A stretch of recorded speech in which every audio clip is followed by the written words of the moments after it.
दहीहंडीचं थेट प्रक्षेपण पाहूयात।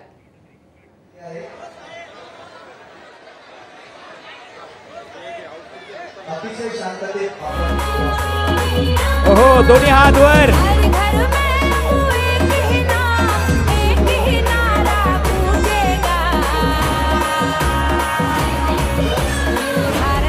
प्रतिनिधी मंचावर पाठवा। प्रतिनिधी एकरूप।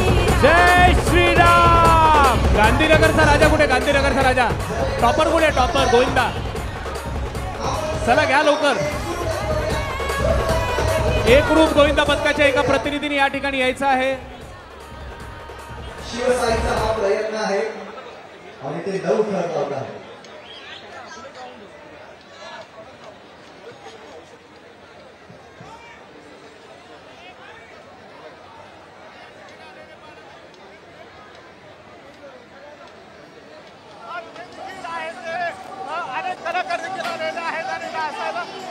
ते उत्सुक झालेले पाहायला मिळते।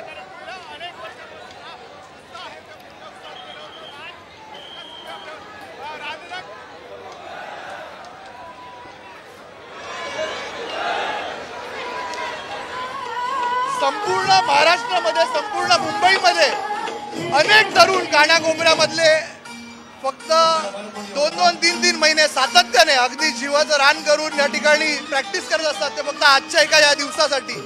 आणि त्याचं कारण म्हणजे मराठी संस्कृती जतन करण्याचं काम ही तरुण मुलं करत आहेत। आणि मागाठाण्यामध्ये ह्या सर्व मुंबईच्या, महाराष्ट्राच्या अनेक तरुणांना दहीहंडी पथकानं या ठिकाणी आपण प्रोत्साहन देण्याचं काम करत आहोत। आज सुद्धा मागाठाण्यामध्ये दहीकाला महोत्सव हा या ठिकाणी साजरा करून एकंदरीत तरुणांना संपूर्णपणे पाठिंबा देण्याचं काम हे आमच्या माध्यमातून आम्ही करत आहोत।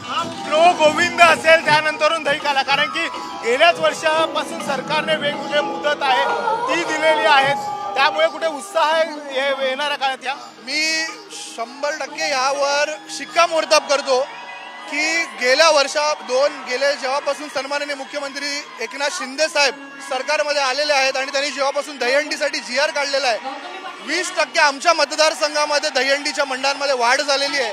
आणि त्याचं कारण म्हणजे दहीहंडीच्या पथकातल्या थरांमध्ये उभा राहणाऱ्या मुलांना संरक्षण विमा, प्रो गोविंद जिंकणाऱ्या पथकांना जॉबचं, गव्हर्नमेंटमध्ये जॉबची हमी, आणि त्याचबरोबर दहीहंडी सारख्या खेळाला साहसी दर्जा मिळणं हे फक्त आणि फक्त सन्माननीय मुख्यमंत्री साहेबांच्या निर्णयामुळे झालेलं आहे। आणि त्याच्यामुळेच आज निडरपणे सगळी तरुण रस्त्यावर उतरून मातीतला खेळ पुन्हा एकदा खेळायला सुरुवात केली। मातीतला खेळ पुन्हा एकदा करण्यासाठी खरं तर हे सगळे गोविंदा पथक आहे।